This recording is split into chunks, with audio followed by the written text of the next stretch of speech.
Hey everyone, good day ma'am. I am Richard Jerpina Barosa, a student from STEM major in Soil Science and Agriculture. I am here with you today to discuss all about soil science and nitrogen cycle. But before that, can you please state your name, age, and background please? Hello, I am Gwyneth Bravo-Lanya. I am 18 years old and I live in Caracas, Kimatang, Don Carlos, Butigan, and my family makes a living through farming.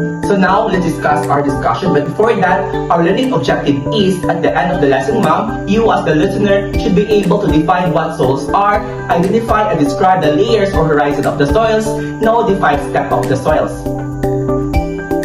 So what is soils, ma'am? Soil is also commonly referred to as earth. It is a mixture of organic matter, minerals, gases, water, and organisms that together support the life of plants and soil organisms. So what are the 4 principal components of the soil? So the 4 components of the soil is mineral matter, 45%, organic matter, 5%, which contains of 10% of roots, 10% of organism, and 80% of humus.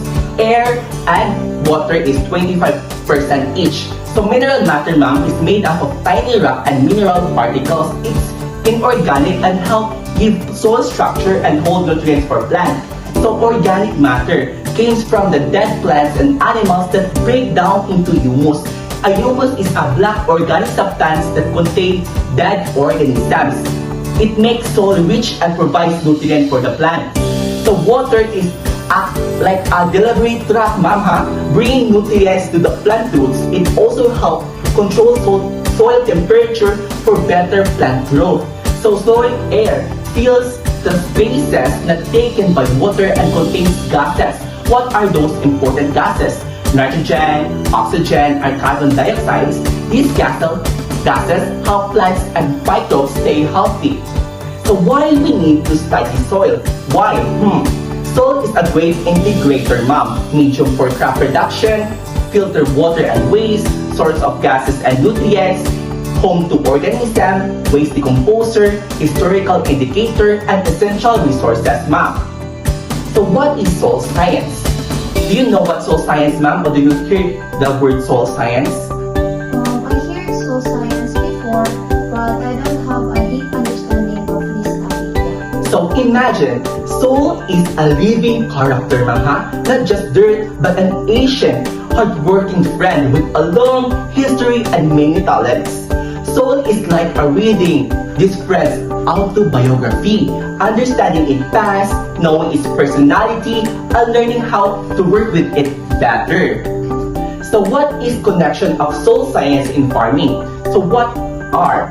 Soil science is important in farming. The particular reason for the circumstance is it helps the farmer understand their soil better. It tells us what kind of soil we have, how healthy it is, and what the nutrients it needs. It helps the farmers to know which crops will grow best and how much fertilizer or water to use. It also teaches us how to keep the soil healthy, avoid erosion, and improve the harvest. In short, ma'am, soil science helps farmers grow more crops in a smarter and sustainable manner. So now we're going to the deepest part of the soil, the layer of the soil horizons. So now I have printed this. This is the layer of the soil. O horizon, which called humus. L horizon is the topsoil. E horizon is elevation layer. B horizon is the subsoil, ma'am. And C horizon is the regolith, or also known as the parent material. And R horizon is a bedrock. So O horizon is composed of organic layer. This is the topmost layer of the soil. It contains decomposing plant material, humus, and microorganisms. Its characteristic is high in organic matter, dark in color, and rich in nutrients. So A horizon, also known as topsoil. This layer, ma'am, is also rich in organic matter and holds the nutrients that supports plant growth. Characteristic niya is very fertile, supports crop growth, dark and black color. So E horizon, ma'am, is the elevation layer. This layer is where minerals and organic matter are leached out or washed away. Characteristics: denser and more compact, has few or air bases, low in nutrients. sa P horizon, also known as subsoils. This layer accumulates minerals rich from the upper layers. Its nutrients is rich and has more clay content. So now, we're going to the C horizon, also known as parent material. This is the layer where weather rocks from which soil develops. Soil formation is limited here, ma'am, and it is primarily composed of bedrock. And our horizon is the bedrock also, the unweathered solid rock layer beneath all the other soil layers. This layer hasn't undergone any natural process like withering, ma'am. So now we're going to the next topic, the nitrogen cycle. Nitrogen cycle. Why we need to understand it? Understanding the nitrogen cycle, ma'am, is we can learn how nitrogen helps crops grow and strong and healthy. We can understand how nature recycles nitrogen through the air, soil, and plants. And you can use this knowledge to improve soil, save money, and increase your harvest. So what is nitrogen cycle? Nitrogen is important nutrient that plants need to grow. It is found in the air but cannot be used. The nitrogen cycle changes into nitrogen from the air into form plants can use. It moves through the air, soil, plants, animals, and back to the air. Air, soil, plants, animals, and back to the air. So, the 5 steps of the nitrogen cycles: nitrogen fixation, assimilation, ammonification, nitrification, and denitrification. So, nitrogen fixation now is bacteria in the soil pull nitrogen from the air into the soil. Assimilation, plants absorb nitrogen from the soil, break down and return nitrogen to the soil as ammonia. Nitrification, bacteria turn ammonia into nitrates, the best form for plants to absorb. Denitrification is the last step, ma'am. Soil bacteria send extra nitrogen back into the air, completing the cycles. Remember, nitrification is in the soil, and the nitrification is going back to the air.